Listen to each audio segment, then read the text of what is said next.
ಒಂದಿಷ್ಟು ಬೆಳವಣಿಗೆಗಳಿಂದ electronics sector ನಲ್ಲಿ ಅಲ್ಲೋಲ ಕಲ್ಲೋಲ ಸೃಷ್ಟಿಯಾಗಿದ್ದು ಇಡೀ ಜಗತ್ತೇ ಸಫರ್ ಆಗುವಂತಾಗಿದೆ. ನೀವು ಹೊಸ ಸ್ಮಾರ್ಟ್ ಫೋನ್ ಕೊಳ್ಳುವ ಪ್ಲಾನ್ ಮಾಡ್ತಿದ್ದೀರಾ, ಅಥವಾ ನಿಮ್ಮ ಮನೆಯ ಹಳೆ ಟಿವಿಯನ್ನ ಬದಲಾಯಿಸಿ ಹೊಸ ಸ್ಮಾರ್ಟ್ ಟಿವಿ ಅಥವಾ ಲ್ಯಾಪ್ಟಾಪ್ ತೆಗೆದುಕೊಳ್ಳಬೇಕು ಎಂದುಕೊಂಡಿದ್ದೀರಾ? ಹಾಗಾದ್ರೆ ನೀವು ಇನ್ನು ತಡ ಮಾಡಬೇಡಿ, ಶೀಘ್ರದಲ್ಲೇ ಖರೀದಿಸಿದರೆ ಒಳ್ಳೆಯದು. ಯಾಕೆಂದ್ರೆ ಭಾರತ ಸೇರಿದಂತೆ ಜಾಗತಿಕ ಮಾರುಕಟ್ಟೆಯಲ್ಲಿ ಎಲೆಕ್ಟ್ರಾನಿಕ್ಸ್ ಗ್ಯಾಜೆಟ್ಗಳ ಬೆಲೆ ಗಗನಕ್ಕೇರಲಿದೆ. ಈಗಾಗಲೇ ನವೆಂಬರ್ ಮತ್ತು ಡಿಸೆಂಬರ್ ತಿಂಗಳಲ್ಲಿ ಎಲೆಕ್ಟ್ರಾನಿಕ್ಸ್ ವಸ್ತುಗಳ ಬೆಲೆಯಲ್ಲಿ ಸುಮಾರು 21% ಏರಿಕೆ ಕಂಡಿದ್ದು, ಮುಂದಿನ ಕೆಲವೇ ವಾರಗಳಲ್ಲಿ ಮತ್ತೆ 4ರಿಂದ 8% ಬೆಲೆ ಏರಿಕೆ ಆಗಲಿದೆ ಎಂದು ಮಾರ್ಕೆಟ್ ಎಕ್ಸ್ಪರ್ಟ್ಸ್ ವಾರ್ನಿಂಗ್ ನೀಡಿದ್ದಾರೆ.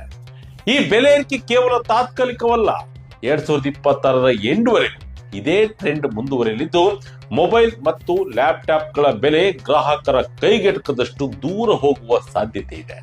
ಸಿಚುವೇಶನ್ ಬಹಳ ಖರಾಬ್ ಆಗಿದ್ದು, ಮೊಬೈಲ್, ಲ್ಯಾಪ್ಟಾಪ್, ಸ್ಮಾರ್ಟ್ ಟಿವಿ ಉತ್ಪಾದನೆಗೆ ದೊಡ್ಡ ಪೆಟ್ಟು ಬೀಳಲಿದೆ. ಅಷ್ಟಕ್ಕೂ ಇದ್ದಕ್ಕಿದ್ದಂತೆ ಎಲೆಕ್ಟ್ರಾನಿಕ್ಸ್ ಮಾರುಕಟ್ಟೆಯಲ್ಲಿ ಈ ಪರಿ ಅಲ್ಲೋಲ ಕಲ್ಲೋಲ ಸೃಷ್ಟಿಯಾಗಿದ್ಯಾಕೆ? ಇದಕ್ಕೆಲ್ಲ ಕಾರಣವೇನು? ಇದರ ಕಂಪ್ಲೀಟ್ ಡೀಟೇಲ್ಸ್ ಅನ್ನ ಈ ವಿಡಿಯೋದಲ್ಲಿ ನೋಡೋಣ ಬನ್ನಿ.